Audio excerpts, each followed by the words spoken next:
I stood in my brother's driveway, the gravel crunching under my boots, staring at a space that felt entirely too empty. The silence of the suburbs usually brought me peace, but today it screamed at me.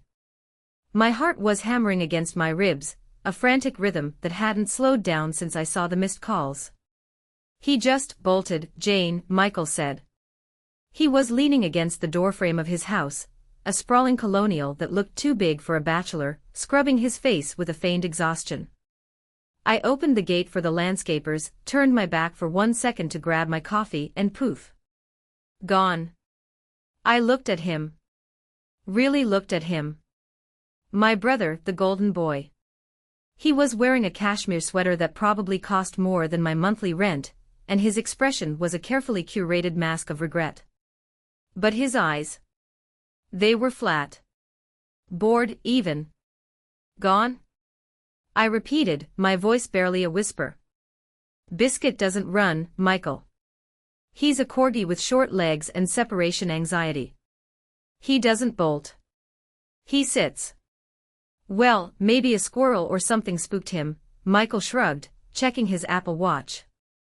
Look, Mom and Dad are already inside. We've been looking for an hour. He's just gone. I felt the blood drain from my face. Biscuit wasn't just a dog. He was the last living tether to my late husband, Mark. When Mark passed away 3 years ago from a sudden aneurysm, that dog was the only reason I got out of bed for 6 months. Biscuit was my grief counselor, my roommate, my child. And I had trusted him to Michael for 3 days. Just 3 days while I went to a mandatory rehabilitation certification conference in Denver. I pushed past Michael, storming into the house. Biscuit. Biscuit. I screamed, my voice cracking. My parents, Robert and Susan, were sitting at the kitchen island. My mother was sipping tea, and my father was scrolling through his iPad. They didn't look like people who had been frantically searching for a lost family member. They looked like people waiting for a commercial break to end. Jane, honey, calm down, my mother said, not rising from her stool. Hysterics won't bring the dog back. Michael feels terrible. He feels terrible. I spun around, tears finally spilling over hot and fast. He lost the only thing I care about. Did you call the police? Animal control. Did you post on the neighborhood app? We didn't want to make a scene, my father grunted, not looking up. It's just a dog, Jane. We can get you another one. Maybe a golden retriever this time. Something less yappy. The casual cruelty of it took the breath out of me. Just a dog. I ran out the back door into the yard. I searched the bushes, the perimeter fence, the neighbor's yard. Nothing. No tracks in the mud. No tufts of fur caught on the fence. It was as if he had evaporated. Desperation clawed at my throat. I needed to find something. Anything. I circled back to the side of the house where the trash cans were lined up, waiting for pickup the next morning. I don't know what possessed me, maybe instinct, maybe the suspicion that had been festering in my gut since childhood that my family never told me the full truth. I flipped the lid of the recycling bin. Empty wine bottles. Amazon boxes. I opened the main trash bin. It smelled of coffee grounds and rotting fruit. I started pulling out bags, ignoring the filth getting on my hands. Near the bottom, buried under a bag of yard clippings, I saw a flash of blue nylon. My breath hitched. I reached down and pulled it out. It was Biscuit's collar. The one with the custom tag Mark had engraved. Biscuit, if found, call Mom. But the clasp wasn't broken. It wasn't torn as if a dog had snagged it on a branch and pulled free in a panic. The nylon was clean-cut. A straight, sharp line. Someone had taken scissors to it. I stood there, freezing in the afternoon sun, clutching the dirty collar. A dog that runs away doesn't stop to let someone cut his collar off with surgical precision. I looked up at the window of the kitchen. I could see Michael laughing at something my dad showed him on the iPad. They were smiling. A cold realization washed over me, chilling me deeper than the grief. They weren't sad. They weren't worried. They were relieved. I shoved the collar into my jacket pocket. My hands were shaking, not from sorrow anymore, but from a rage so pure it felt like clarity. I wiped my face, composing myself.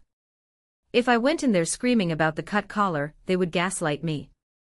They would say I was crazy, that it must have been cut by a fence, that I was seeing things. They would circle the wagons. No. I needed to be smart. I was the responsible one, right? The boring one who fixed broken animals for a living while Michael closed real estate deals. I walked back inside. My mother looked up, feigning concern. Did you find anything, dear? No, I lied, my voice steady. You're right. I probably shouldn't make a scene. I'll go home and print some flyers. That's sensible, Michael said, patting my shoulder. His hand felt like a branding iron. Don't worry, sis. If he doesn't turn up, I'll cut you a check. Buy yourself something nice. I looked at him, forcing a weak, broken smile. Thanks, Mike. I walked to my car, got in, and locked the doors. Only then did I let out a scream that tore at my throat. They didn't lose him. They got rid of him. And I was going to find out why, even if I had to burn this whole family to the ground to do it. The next 3 days were a blur of manic energy and sleepless nights. I operated on caffeine and spite. I printed 500 flyers. I physically taped them to every telephone pole within a 5-mile radius of Michael's house. I visited every shelter, every vet clinic, every pound. Every time I showed Biscuit's picture, the answer was the same: no, sorry. We haven't seen a corgi. But while I was running myself ragged, I was also watching. I knew my family. I knew their patterns. My parents were notorious complainers about money. Fixed income, inflation, medical bills, these were the mantras of their existence whenever I visited. They used their perceived poverty to guilt me into paying for dinners, for groceries, for small loans that were never repaid. Michael was the successful one, but he was always a liquid money tied up in investments, he'd say. So, when I pulled up to my parents' house on Tuesday to check in, the anomaly hit me like a physical blow. Parked in Michael's spot in the driveway wasn't his usual leasing special BMW.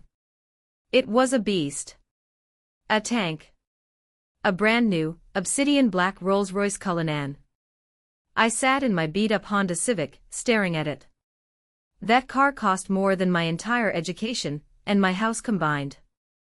Maybe $400,000. Easy. I walked inside. The atmosphere was festive. My mother was in the kitchen, but she wasn't wearing her usual stained apron. She was wearing a silk blouse I'd never seen before, and on her wrist, catching the kitchen light, was a tennis bracelet. Not cubic zirconia. I know gems. Mark was a geologist, he taught me how to look at stones. Those were diamonds. Heavy, clear, expensive diamonds. Oh Jane, Mom said, quickly pulling her sleeve down when she saw me. We didn't expect you. I was just dropping off more flyers for the neighbors, I said, keeping my voice dull and defeated. Whose car is that outside? Michael's, Dad said, emerging from the living room. He was holding a glass of scotch. Premium scotch. His investments finally paid off. Big real estate deal closed downtown. The boy's a genius. A real estate deal? I asked. I thought the market was crashing. Not for talent, Jane. Not for talent, Dad sneered slightly. You wouldn't understand the high-stakes world. It's not like massaging cats or whatever you do. Physical rehabilitation for post-surgical canines, I corrected automatically, though I knew he didn't care. Right, he waved a hand. Anyway, Michael is taking us out to dinner tonight. Celebration. You should come. Maybe get your mind off the dog. The audacity made my stomach churn. They were celebrating. My dog was missing, stolen, I knew, and they were popping champagne. I can't, I said. I have to work. Suit yourself, Mom said, turning back to the counter. Oh Jane, before you go, my phone is acting up again. The photos aren't syncing to the cloud. Can you fix it? You know I'm hopeless with technology. This was it. The opening I didn't know I needed. Sure, Mom, I said. Unlock it for me. She handed me her iPhone 14, also new, I noted. I took it to the living room couch, sitting with my back to them. Give me 5 minutes, the settings are buried. My fingers flew across the screen. I wasn't just fixing her iCloud. I was looking for answers. I opened her messages. Deleted. I opened her call log. Mostly Michael. Then I opened WhatsApp. There was a chat group named Logistics. My heart rate spiked. I clicked on it. Most of the messages were cryptic numbers and dates. But one message from 3 days ago, the day Biscuit disappeared, stopped my breath. Sender, Michael message, the short leg package is secured. Client in Aspen pays a premium for trained adults. No paper trail. Reply, Mom message, make sure the wire hits the offshore before you release the inventory. Don't be sloppy like last time. Reply, Michael message, done. $15K, easy money. She thinks he ran away. She's clueless. I felt like I was going to vomit. The short leg package. $15K, they sold him. My own mother and brother sold my husband's dog for $15,000. And my mother, the woman who claimed she couldn't afford her blood pressure meds, was talking about offshore accounts. My hands were trembling so hard I almost dropped the phone. I needed to keep this evidence, but I couldn't just screenshot it and send it to myself, they'd see the record. I did something risky. I quickly downloaded a parental control app that mirrored notifications and location to a secondary device. I linked it to a burner email address I used for spam. I hid the app icon in a folder named Utilities, deep on the fourth screen. Fixed it. I called out, my voice sounding strangled. I handed the phone back to Mom. She smiled, patting my cheek. Thanks, sweetie. You're useful to have around sometimes. I walked out of that house knowing two things: my family was a criminal enterprise, and they had absolutely no idea who they had just messed with. They thought I was the weak link. The clueless one. But they forgot what I do for a living. I work with animals that are hurt, scared, and aggressive. I know how to be patient. I know how to read body language. And I know when to bite. As I drove away, seeing that Rolls-Royce in the rearview mirror, the sadness finally evaporated completely. It was replaced by a cold, hard determination. I wasn't just going to get Biscuit back. I was going to take everything from them. Every dollar, every diamond, every lie. The next 24 hours were a test of endurance. I went to work, massaged the atrophied limbs of a golden retriever recovering from ACL surgery, smiled at clients, and pretended my world wasn't imploding. Every time my phone buzzed, I jumped, checking the mirror app I'd installed on Mom's phone. Mostly, it was mundane. Grocery lists. Michael bragging about a reservation at a steakhouse. But I needed more. I needed Biscuit's location. See, Michael and my parents made one critical mistake. They assumed because I was sentimental, I was also technologically illiterate regarding pets. They cut the collar off.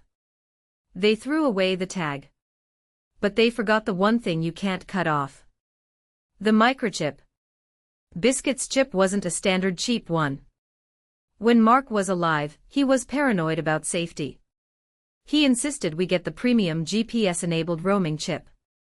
It didn't track in real time like a collar, because that requires a battery, but it pinged whenever it passed near a high-frequency scanner or another device on the proprietary network.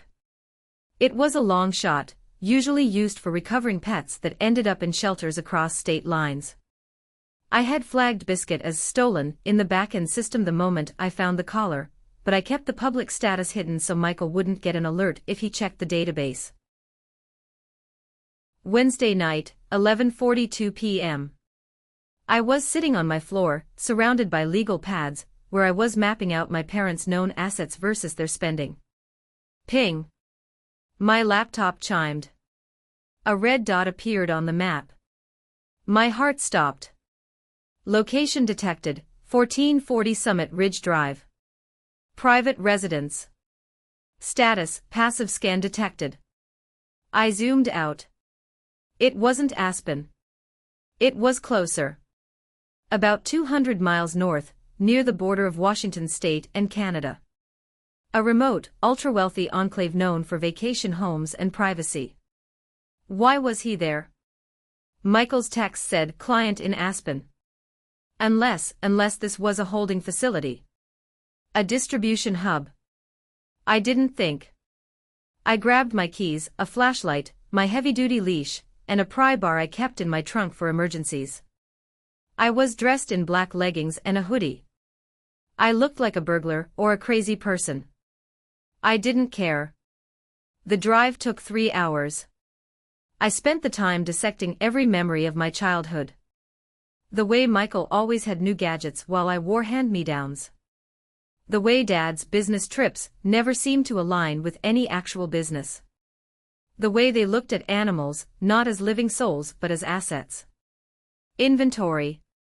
I arrived at the coordinates around 3 a.m. It was a gated estate, massive stone walls topped with security cameras. Northwest way to drive in. I parked a mile down the road, hiding my car in a dense patch of fir trees. I hiked through the woods, the cold mountain air biting my skin. I moved quietly. Years of working with startled animals taught me how to walk without breaking twigs. When I reached the perimeter of the estate, I crouched behind a line of ornamental hedges. The house was a modern fortress of glass and steel. But the activity wasn't in the house. It was in the guest house, or what looked like a converted luxury garage, about 50 yards from the main structure. Lights were on. I crept closer, my heart thudding in my ears like a war drum. I reached a window at the back of the garage. It was high up, but there was a stack of pallets nearby. I climbed up, peering through the gap in the blinds. What I saw made my blood run cold. It wasn't just a garage. It was a showroom. The floor was pristine white marble. And on that marble were rows of crates. But not wire cages. These were lucite boxes, soundproofed, lit with soft LED lights. Inside each one was a puppy or a small dog. French bulldogs, cavaliers, exotic poodles. And there in the third row, looking miserable and confused, was a corgi. Biscuit. I pressed my hand against the glass, leaving a foggy print. He was curled up, his eyes half open. He looked drugged. He wasn't moving right. I'm here, buddy, I whispered, tears stinging my eyes. Mama's here. Suddenly, a door opened inside the facility. A woman in a nurse's scrub walked in, followed by a man in a suit. I froze. I recognized the man. I had seen him at my parents' Christmas party 2 years ago. An investment banker, friend of my father's. They stopped at Biscuit's cage. The woman checked a chart attached to the lucite. This is the corgi mix, the man asked. Purebred Pembroke, the woman corrected. Adult, house-trained, temperament tested. The client in Aspen wired the deposit. We ship him tomorrow morning via private jet. Make sure he gets another dose of the sedative, the man said. I don't want him barking on the flight. A sedative. That explained why he looked so sluggish. My poor baby. They were drugging him to ship him like a designer handbag. I gripped the pry bar in my pocket. Every instinct screamed at me to smash the window, grab my dog and run. But then I saw the camera in the corner of the room. And the armed guard patrolling the fence line I had just barely missed. And I realized if I broke in now, I'd be arrested for trespassing. They'd claim Biscuit was theirs. They had the paperwork, I had nothing but a cut collar and a crazy story. Michael would spin it that I was unstable. I needed more than a rescue. I needed to destroy this operation. I needed proof that connected Michael and my parents directly to this place. I took out my phone, disabled the flash and started filming. I zoomed in on the faces. I zoomed in on the charts. And then I saw it. On the wall behind the nurse was a whiteboard with a schedule. Thursday night, the grand auction. Host, MD Michael Davis. My brother wasn't just a supplier. He was the host. He was the kingpin. I slipped down from the window, shaking with a terrifying mixture of fear and adrenaline. I had to leave Biscuit there. For one more day. It was the hardest decision of my life. But if I took him now, Michael would go to ground. He'd hide the money. He'd escape. Hold on, Biscuit, I whispered into the dark. I'm coming back. And I'm bringing the cavalry. The drive back was agonizing. Every mile away from Biscuit felt like a physical betrayal. I kept seeing his drugged, heavy eyes. One more day, I told myself. Just one more day. I didn't go home. I went straight to a 24-hour diner, ordered black coffee, and opened my laptop. I had the video footage from the window. I had the text messages. Now I needed to connect the dots legally. I started digging into MD Holdings, the shell company I'd seen on some mail at Michael's house years ago. It led to a labyrinth of LLCs registered in Delaware and the Cayman Islands. But criminals, especially arrogant ones like my brother, always get lazy. I searched the address of the villa I had just visited, 1440 Summit Ridge. Property records showed it was owned by Canine Care Trust. The trustee, Robert Davis. My father. The investment banker I saw inside. He was listed as the treasurer. I pulled up satellite images of the property. It had been purchased 3 years ago, right around the time my parents started complaining about their pension being cut. They hadn't lost money. They had invested it in a high-end trafficking ring. The scale of it was nauseating. I researched the prices of the breeds I saw. Frenchies, $5,000. Cavaliers, $4,000. But these weren't just pet store puppies. They were marketing them as elite companions. The text about Biscuit mentioned $15,000. If they had 50 dogs in that room, that was nearly $1 million in inventory sitting in plastic boxes. I needed to know where the dogs came from. I went onto neighborhood forums in the towns surrounding the villa. Lost dog posts.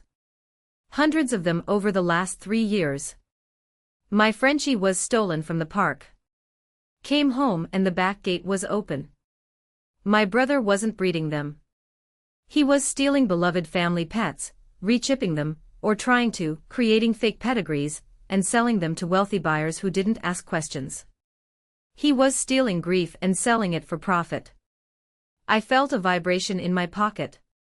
The burner phone. A notification from the spy app on Mom's phone. A voice memo. I put in my earbuds. The audio was crackly. Mom must have accidentally hit record while the phone was in her purse or on a table. Worried about Jane, my mother's voice. She's an idiot, Susan, my father's voice. She's running around taping flyers to poles. Let her tire herself out. Michael says the auction is sold out. We're looking at a net profit of $2 million this quarter. I know, but she has that look in her eye. You know how she gets. Stubborn. She's a vet tech, for God's sake. She wipes dog asses for a living. She's not Nancy Drew. Stop worrying and help me count this cash. The scent of the bills is better than perfume. I slammed my laptop shut. The diner waitress jumped. Sorry, I muttered. She wipes dog asses for a living. That was their fatal flaw.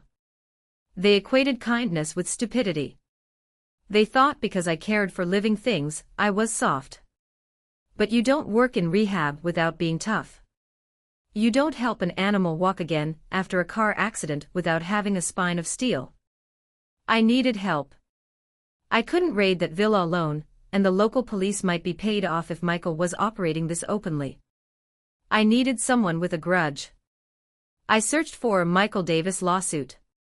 Most were buried, settled out of court. But one name kept popping up in the old police logs from 5 years ago. Detective Frank Miller.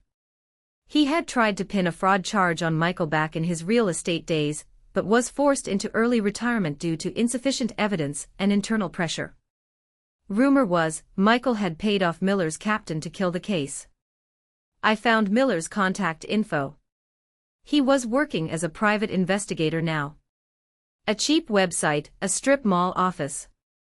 It was 7 a.m. I paid my tab and drove to his office.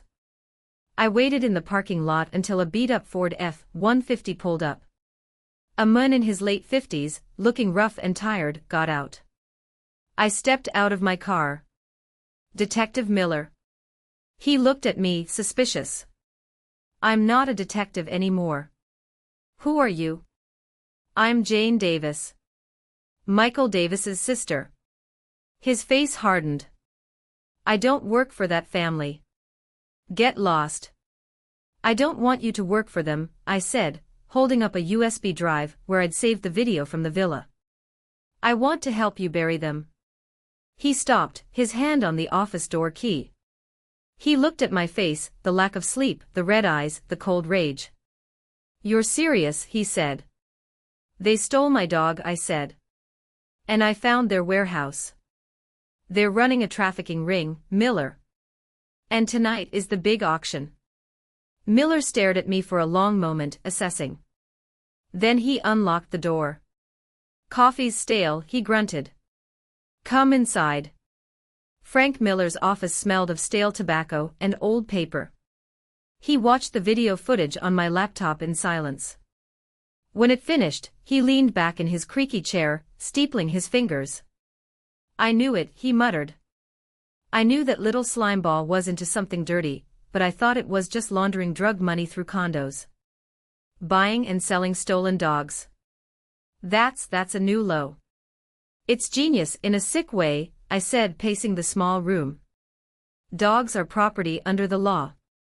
If he gets caught, it's theft, maybe animal cruelty. The sentences are light compared to drugs. But the markup? It's pure profit. Not if we get him on RICO, Miller said, a gleam returning to his tired eyes. Racketeering.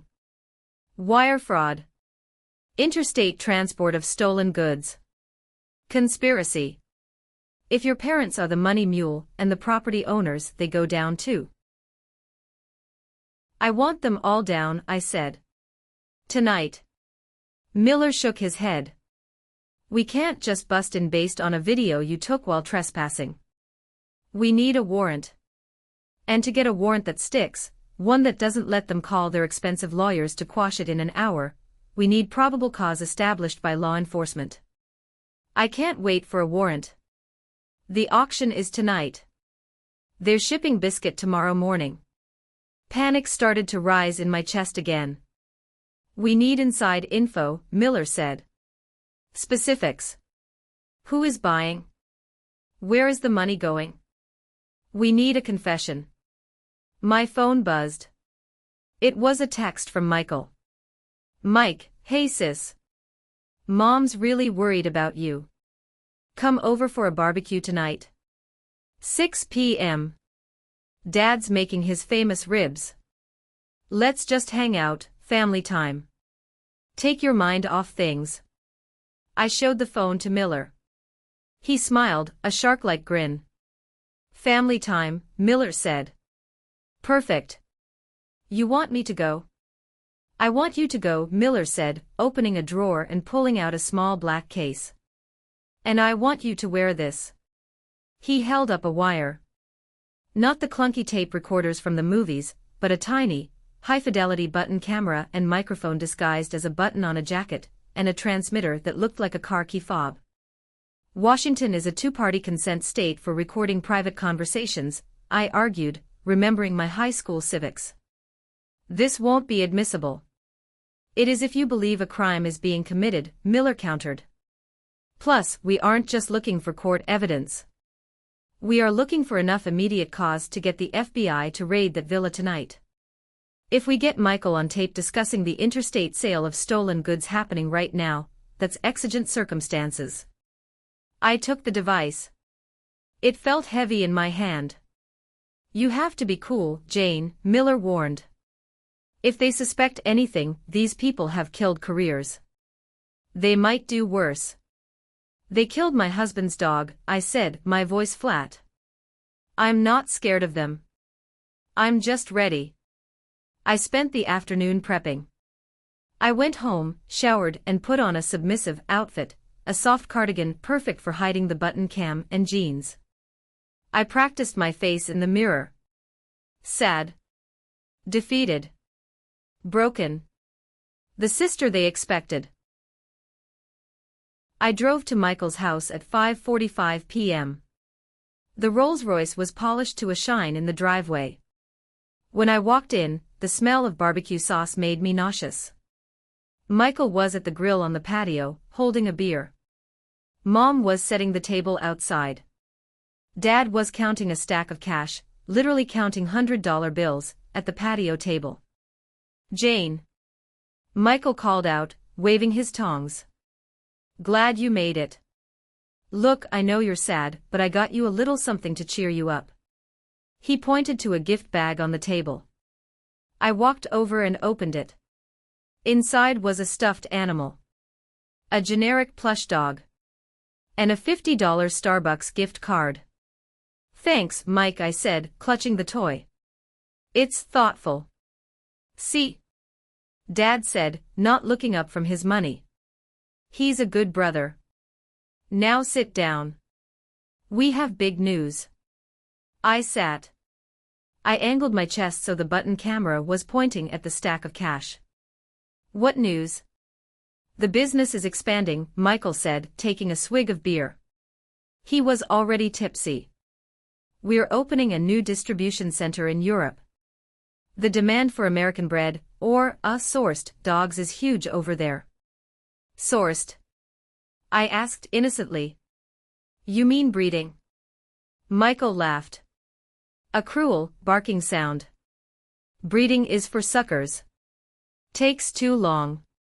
No, Jane. We are facilitators. We connect inventory with demand. Is that legal? I asked, widening my eyes. Legal is a gray area, Dad chimed in. It's efficient. That's what matters. Tonight, for example, we have 20 buyers coming to the Summit Ridge property. Cash only. High stakes. We're going to clear 7 figures in one night. Wow, I whispered. That's amazing, Dad. It is, Mom said, pouring wine. And it's all for the family trust. So you see, Jane, you don't need to worry about money. Or that silly job of yours. Just be a good girl, stop asking questions about the dog, and we'll take care of you. Speaking of the dog, Michael smirked. You know that corgi of yours was actually a pain in the ass. Yapped the whole way to the transport van. Had to sedate him twice. My heart hammered against the wire taped to my chest. Gotcha. You put him in a van? I stammered, forcing tears. Relax, Michael waved his hand dismissively. He's going to a mansion in Aspen. He'll eat better than you do. Honestly, I did him a favor. And I did you a favor. Now you can move on. Find a man. Get a life. I looked at him. I looked at my parents, nodding in agreement. They didn't see a person. They saw a problem they had solved. You're right, Mike, I said, standing up. I do need to move on. Leaving so soon? Mom asked. The ribs aren't ready. Stomach ache, I said. I think I need to go lie down. Weak, Dad muttered. Just like Mark was. That comment almost broke me. I wanted to flip the table. I wanted to scream. But I touched the button on my cardigan, reassured by the hum of the device. Enjoy the auction tonight, I said softly. We will, Michael grinned. Drive safe, sis. I walked to my car. As soon as I closed the door, I let out a breath that sounded like a sob. I drove 2 blocks away, where Miller was waiting in his truck with headphones on. He looked at me, his eyes wide. We got it, he said. We got everything. The location. The intent. The admission of theft. The money laundering. Is it enough? I asked. Miller picked up his phone. I'm calling the FBI. The regional field office owes me a favor, and they hate trafficking rings. Get in, Jane. We're going to a party. The ride to meet the FBI task force was surreal. I was sitting in the passenger seat of Miller's truck, watching the trees blur past. My phone kept buzzing with concerned texts from Mom, asking why I left so abruptly. Mom, you're being dramatic again. Michael was just trying to help. Mom, don't ignore me. We do everything for you. I turned the phone off. You okay? Miller asked. He wasn't gruff anymore. He looked at me with something like respect. I don't know, I admitted. I feel numb. That's my family, Frank. I spent 30 years trying to please them. Trying to be good enough so they wouldn't look at me like I was a disappointment. And the whole time, they were this. Evil doesn't always look like a monster, kid, Miller said, lighting a cigarette. Sometimes it looks like a guy in a nice suit, or a mom baking cookies. Entitlement is a hell of a drug. They think the world owes them everything, including your happiness. We met the FBI agents in a staging area, a parking lot of a closed shopping center 5 miles from the Summit Ridge Villa. There were 3 black SUVs and a transport van for the animals. Miller had pulled strings.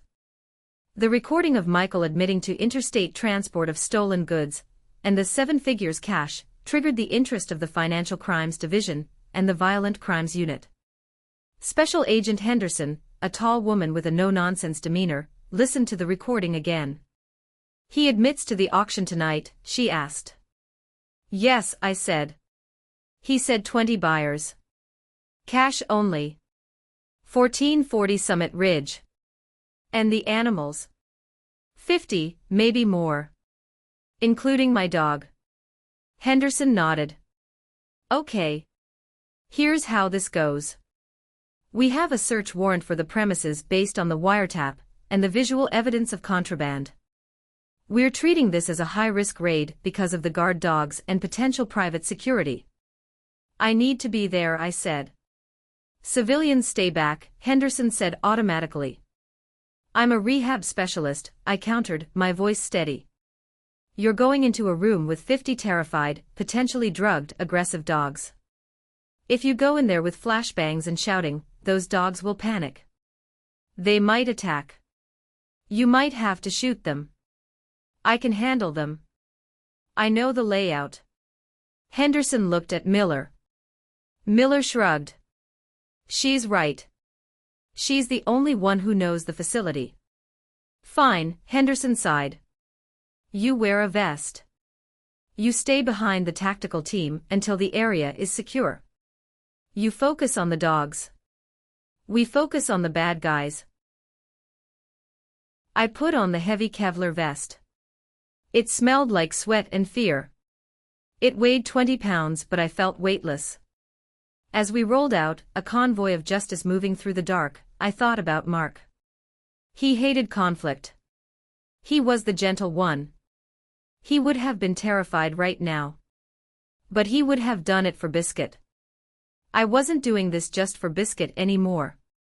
I was doing it for the short leg package. For the inventory.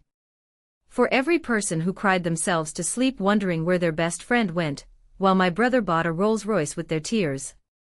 The convoy turned off the headlights as we approached the estate. We rolled up to the gate. The element of surprise was crucial. "Breach," Henderson whispered into her radio. The lead SUV rammed the iron gates. They buckled with a screech of metal that sounded like music to my ears. We were in.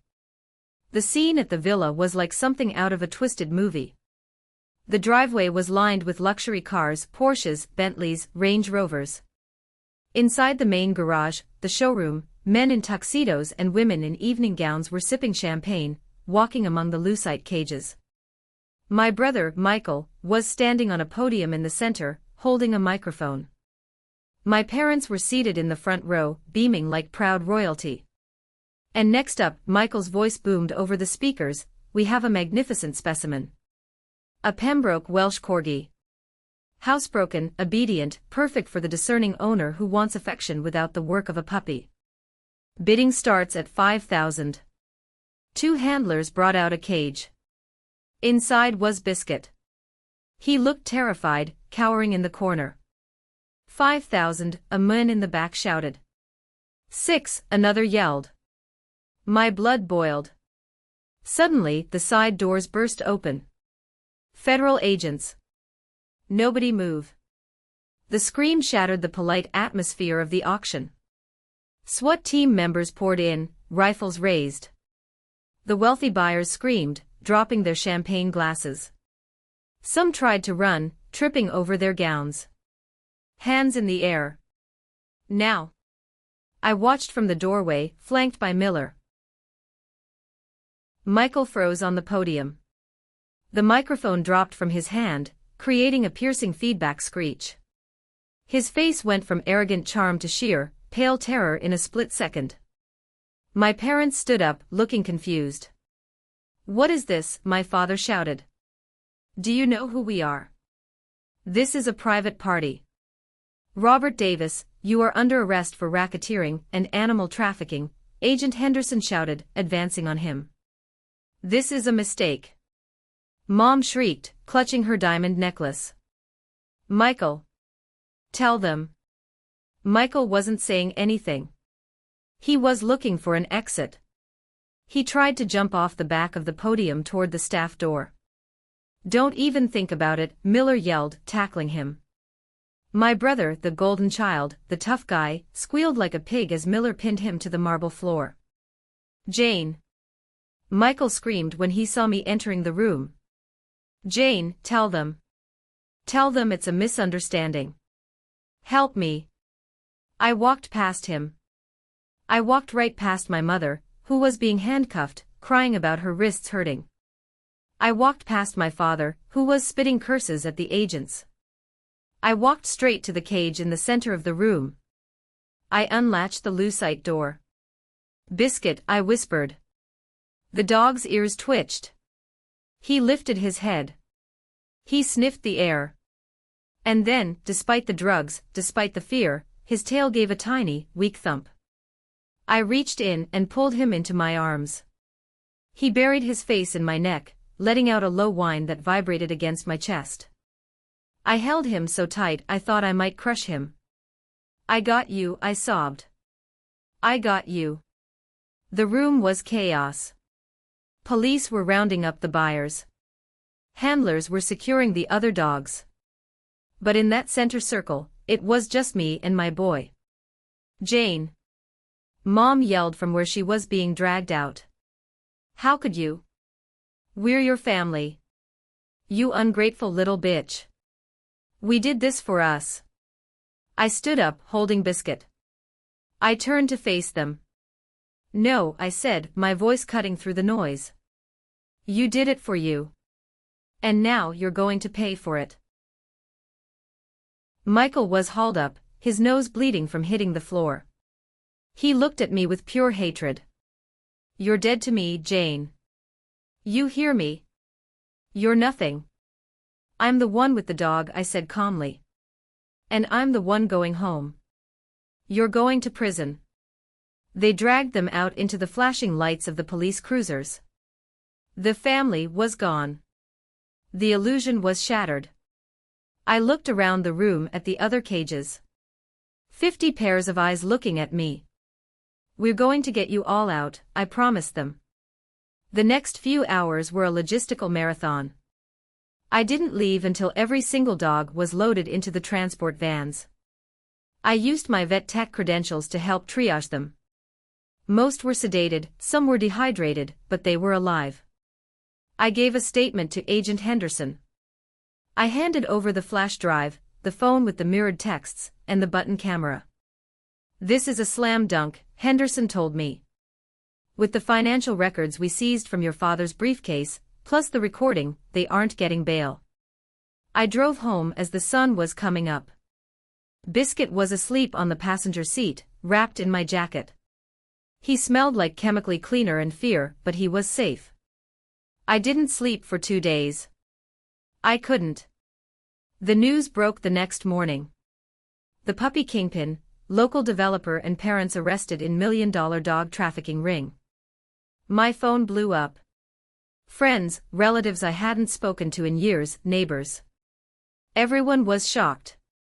They seemed so nice. Your parents were pillars of the church. I ignored them all. I sat on my floor with Biscuit, feeding him boiled chicken by hand. Then came the legal fallout. Since I was the whistleblower and a victim, the detectives kept me in the loop. They found the ledger. My father had kept meticulous records of every dog sold. Over 3 years, they had stolen and sold over 400 dogs. They had made nearly $6 million. And where was the money? Hidden in offshore accounts, yes. But also in the house. They found $500,000 cash in the walls of my parents' basement. The basement where they told me they couldn't afford to fix the water heater. The betrayal hit me in waves. Every time I thought about a time I lent them money for groceries or paid for their prescriptions, I felt sick. They were millionaires stealing from their struggling daughter. But the most satisfying part. The asset forfeiture. The feds seized everything. The Rolls-Royce. The villa. My parents' house. The jewelry. It was all proceeds of crime. Detective Miller called me a week later. Jane, you need to come down to the station. They want to cut a deal. Who? Michael. He wants to turn on your parents to reduce his sentence. I laughed. A dry, humorless sound. Of course he does. And your parents? They're blaming Michael. Saying he forced them into it. They're eating each other alive. Good, I said. Let them. There is one thing, Miller said. The prosecutor wants to know if you want to make a victim impact statement at the bail hearing. To keep them inside. I looked at Biscuit. He was limping slightly, muscle atrophy from the cage, but he was chasing a ball in the living room. I'll be there, I said. I realized then that my journey wasn't over. I had rescued the dog, but I hadn't finished the fight. I needed to stand in that courtroom, look them in the eye, and make sure they understood that the weak sister was the one holding the keys to their cell. I grabbed my notepad. I started writing. Not a defense but an indictment. To the family that sold my heart for a down payment on a car. The weeks following the raid were a blur of depositions, evidence tagging, and a silence in my life that felt heavy and strange. For the first time in 32 years, my phone didn't ring with a demand. No guilt trips about missed Sunday dinners, no requests for loans to cover unexpected bills. Just silence. But the silence didn't last. It was broken by a call from the county jail. Inmate Michael Davis requests a call, the robotic voice announced. Press 1 to accept. My hand hovered over the button. Part of me, the part that was still the little sister wanting her big brother's approval, wanted to hang up. But the new part of me, the woman who had walked into a den of wolves and walked out with her dog, needed to hear this. I needed to hear the desperation. I pressed 1. Jane? Jane, thank God. Michael's voice was unrecognizable. The smooth, arrogant baritone was gone, replaced by a high-pitched, frantic whine. You have to get me out of here. It's a mistake. The lawyer said if you recant, if you tell them you were confused or off your meds, the warrant gets thrown out. I sat at my kitchen table, watching Biscuit sleep in a sunbeam. I'm not on meds, Michael. And I wasn't confused. Don't do this to me, he snapped, the anger bleeding through the fear. I'm your brother. Mom is sick, Jane. She's in the infirmary. Her blood pressure is through the roof. If she dies in here, that's on you. Do you want that on your conscience? There it was. The classic weapon. The health scare.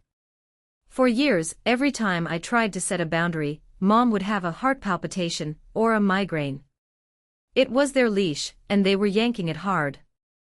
Mom is in the infirmary because she's facing 20 years for racketeering, I said calmly. Not because of me. We did it for the family. Michael shouted. Do you think Dad's pension pays for the lifestyle we deserve? We built something. And you jealous little brat, you burned it down because of a dog. I burned it down because you're a monster, I said. You sold Biscuit. You looked me in the eye, watched me cry, and lied. You don't care about family. You care about the Rolls Royce. The Rolls is gone, Jane. They took it. They took everything. He was sobbing now. Please. Just talk to the DA. Tell them I was just the face, that Dad made me do it. I can't survive in here. They know who I am. They know I have money, or had it. I'm a target. I felt a coldness settle in my chest. He wasn't calling to apologize. He was calling to throw our father under the bus. You're right, Michael, I said. You are a target. Maybe you should have thought about that when you were targeting helpless animals. I hung up. Then I blocked the number. The next day, I went to the jail. Not to visit Michael, but to visit my mother. I needed to look her in the eye one last time. She sat behind the plexiglass in an orange jumpsuit that washed out her complexion. Without her expensive makeup, her hair dye, and her diamonds, she looked small. Frail. For a second, pity flared in my gut. Then she picked up the phone receiver. Jane, she said, her voice trembling. My baby. You look tired. I'm fine, Mom. This is all a terrible nightmare, she whispered, leaning closer to the glass. Your father, he's a controlling man, Jane. You know that. He made us sign those papers. He made Michael host those parties. I was just a victim, just like you. I stared at her. I remembered the voice memo. I remembered her voice saying, make sure the wire hits the offshore before you release the inventory. Stop it, I said. Stop what? She blinked, innocent tears forming. Stop lying. I heard the tapes, Mom. I saw the ledger in your handwriting. You weren't a victim. You were the CFO. Her face changed instantly. The frail old woman vanished, replaced by the sneering matriarch I knew too well. Her eyes narrowed into slits. You ungrateful child, she hissed. After everything I sacrificed for you. I carried you for 9 months. I fed you. And this is how you repay me. By siding with the police against your own blood. You sold my dog, I repeated. It was my anchor. The simple truth that cut through all her manipulation. It was a dog, she screamed, slamming her hand against the glass. The guard behind her stepped forward. A stupid animal. We could have bought you 10 dogs with the cut from that sale. You chose a beast over your parents.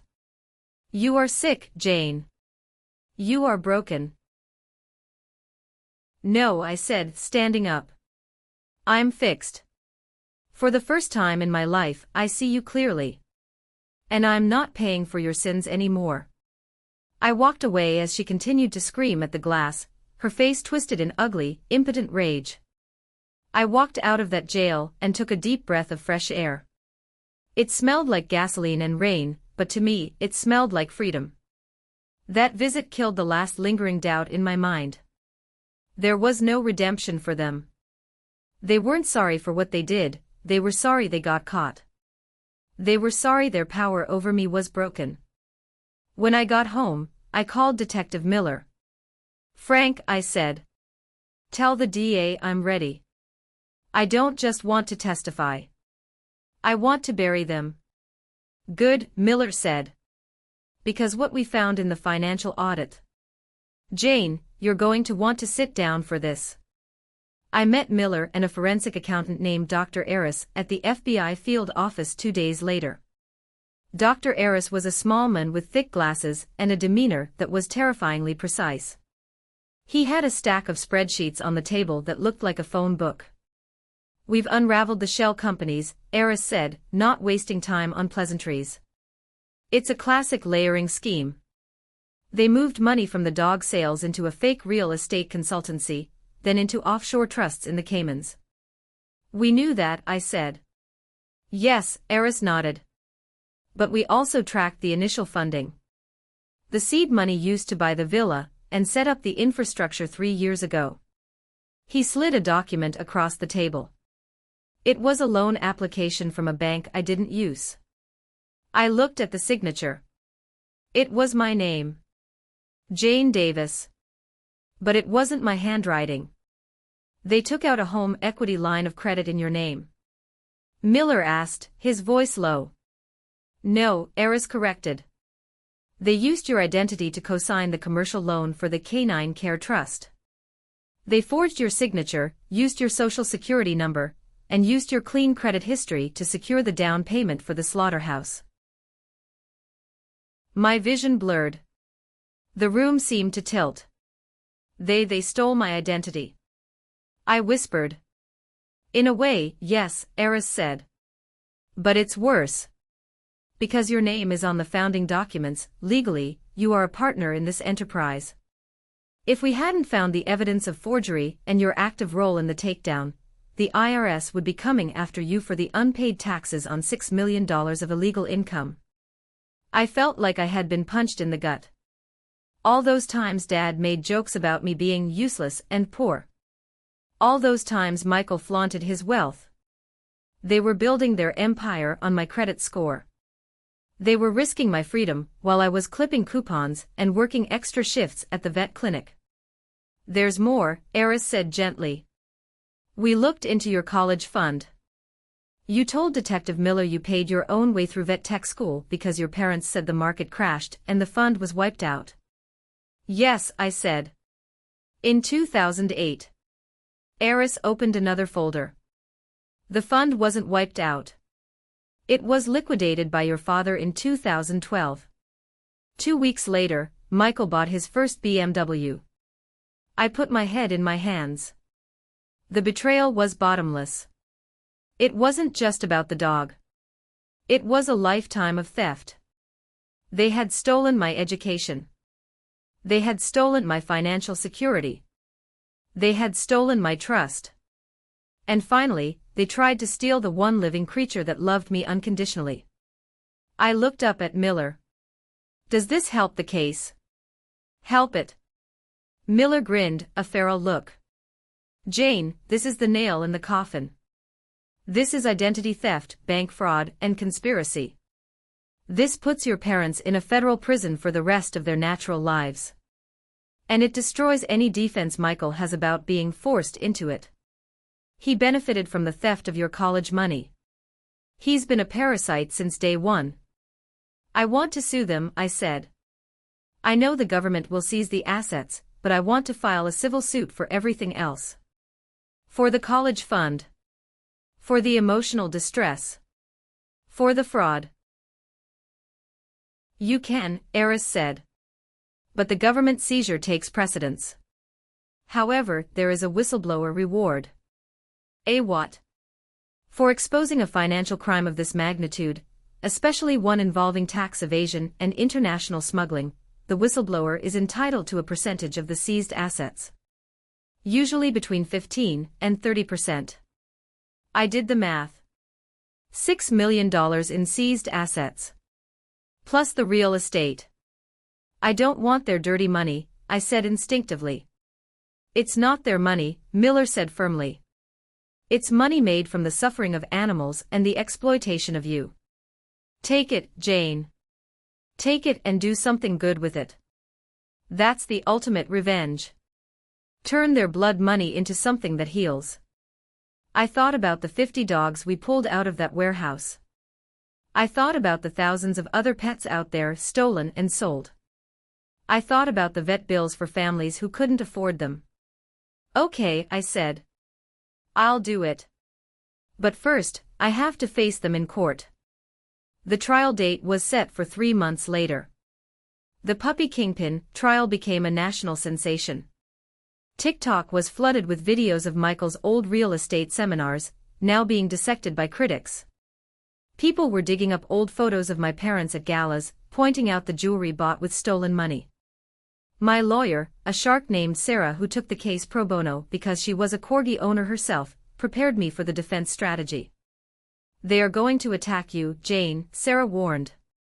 They are going to paint you as the unstable, jealous, black sheep. They will say you framed them. They will say you were in on it and got cold feet. You have to be a rock. I'm ready, I said. And I was.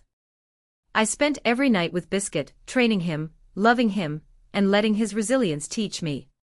He didn't flinch when loud noises happened anymore. He trusted again. If he could heal, so could I. But nothing could fully prepare me for the moment I walked into that courtroom and saw the 3 of them sitting at the defense table. The courtroom was packed. Reporters, animal rights activists, and victims, people who suspected their lost pets had passed through Michael's network, filled every bench. When I walked in, a hush fell over the room. I was wearing a simple navy suit. I didn't look like a victim. I looked like a witness. Michael looked gaunt. His expensive haircut had grown out, and his suit hung loosely on his frame. My parents looked older, smaller. They refused to make eye contact with me. The trial lasted 2 weeks. The prosecution laid out the evidence, the wiretap, the video I took from the window, the forensic accounting, the forged loan documents. It was damning. But the defense didn't go down without a fight. Michael's lawyer, a slick man paid for with the last of their hidden funds, cross-examined me for 4 hours. Ms. Davis, he paced in front of the stand. Isn't it true that you have a history of depression since your husband passed? I grieved, I said clearly. That is not the same as being incompetent. But you were emotional. You claim you found a collar in the trash. No one else saw this collar. Did you plant it? No. You claim you saw your dog in a cage. But in the dark, from a window, how could you be sure? Maybe you just wanted to ruin your successful brother because you were stuck in a dead-end job. The gallery murmured. It was a low blow. I took a deep breath. I looked at the jury. I didn't want to ruin anyone. I wanted my family to love me. I spent 30 years trying to be good enough for them. But when I saw my dog, the dog my late husband gave me, drugged in a box, I realized that success isn't driving a Rolls-Royce. Success is having a conscience. My brother has neither. The lawyer tried to object, but the damage was done. The jury wasn't looking at me with suspicion. They were looking at Michael with disgust. Then came the verdict. We stood for the jury. My heart was pounding so hard, I thought it would be audible on the court recording. In the matter of the United States versus Michael Davis, Robert Davis, and Susan Davis on the count of racketeering, we find the defendants guilty. On the count of wire fraud, guilty. On the count of animal cruelty. Guilty. It went on and on. 24 counts. Guilty on all of them. Michael put his head on the table and sobbed. Not a dignified cry, but a loud, ugly wail. My mother gasped and clutched her chest, but no one moved to help her this time. My father just stared at the wall, his jaw slack. But the real moment, the moment I had waited for, was the sentencing hearing a week later. I was allowed to give a victim impact statement. I walked to the podium. I didn't have a written speech. I just had the truth. Your Honor, I began, my voice steady. The defendants are my parents and my brother. They raised me. They claim they did this for the family. But a family protects. A family nurtures. These people are predators. I turned to face them. For the first time, they looked at me. Really looked at me. You didn't just steal dogs, I said to them. You stole the peace of mind of hundreds of families. You stole the last moments people could have had with their best friends. And you stole my trust. You used my name, my credit, and my life to fund your greed. You called me weak. You said I was just a vet tech. Well, this vet tech just put you in prison.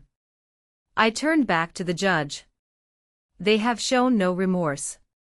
They have only shown regret for being caught. I ask for the maximum sentence. Not for me, but for the voiceless creatures they treated as inventory. The judge, a stern woman with a reputation for fairness, nodded. She looked at my family. The callousness displayed in this case is staggering, she said. You preyed on the love people have for their companions. You turned a home into a factory of misery. She sentenced Michael to 18 years in federal prison. My parents, due to their age, received 10 years each. It was effectively a life sentence for them. As the bailiffs moved to handcuff them, Michael lunged toward the railing. Jane. Jane, please. Don't let them take me. I'm sorry. I'll give you everything. I didn't flinch. I watched them click the cuffs on his wrists. The sound was the most satisfying thing I had ever heard. You have nothing left to give, Michael, I said quietly. I walked out of the courtroom. The hallway was filled with reporters. Cameras flashed. Microphones were shoved in my face. Jane. How do you feel? Do you forgive them? What will you do now?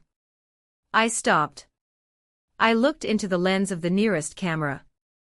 I feel like I can finally breathe, I said. And as for forgiveness, that's between them and God. My job was justice. And justice is served.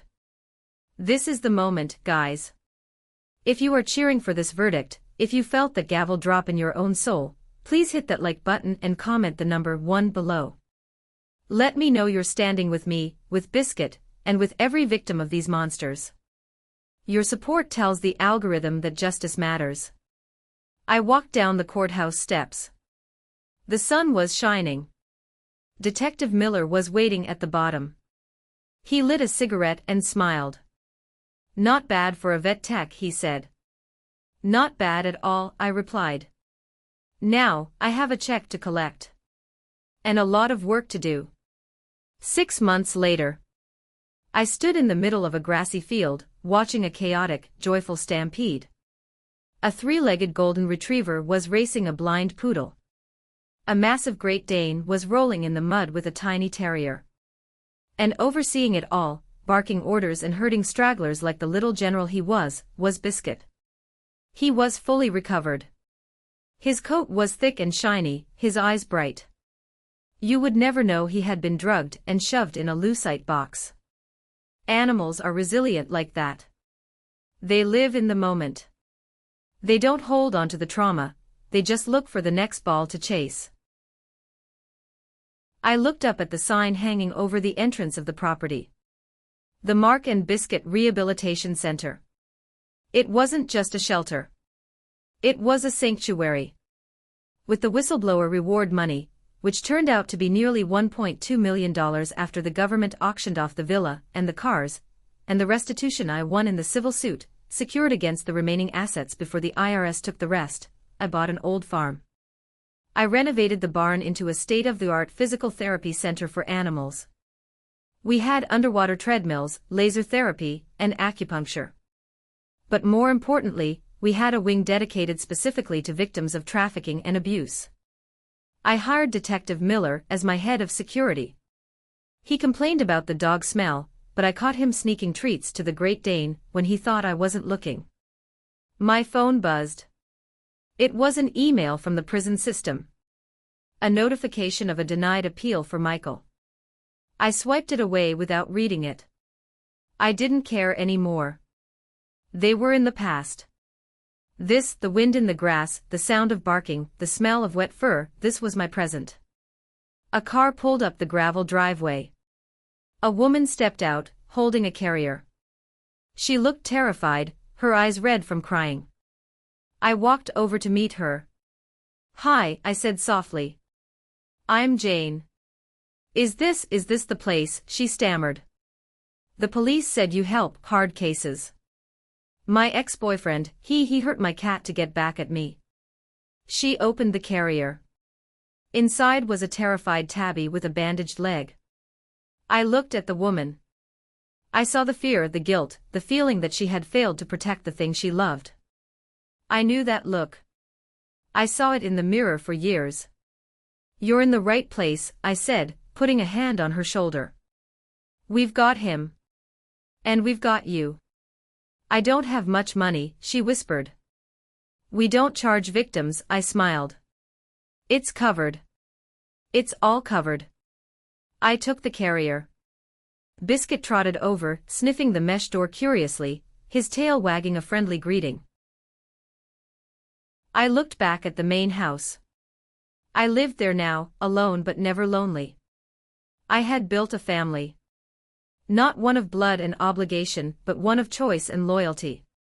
My biological family was rotting in cells they built with their own greed. They had underestimated me. They thought I was weak because I was kind. They didn't understand that kindness is a muscle. It takes strength to stay soft in a cruel world. It takes grit to fight for the defenseless. They had the Rolls-Royce. They had the diamonds. They had the arrogance. But I won. I looked down at Biscuit. "Come on, buddy," I said. "We have work to do." He barked a happy, sharp sound that echoed against the mountains. "I want to thank you. Yes, you, listening to this. Thank you for walking this dark road with me. Thank you for your anger, your tears, and your support. It means the world. If you made it this far, you are part of the pack now. Please comment the letter A below so I know you're one of the true ones who stayed until the end. And if you have a story about a pet who saved you, or a time you had to stand up to family, write it down. I read them all. Remember, blood doesn't make you family. Love does. Loyalty does. And sometimes, the best thing you can do for yourself is to cut the leash and run free. Don't forget to subscribe and click the bell. We have more stories to tell, and plenty of work to do. Until next time, hug your pets close.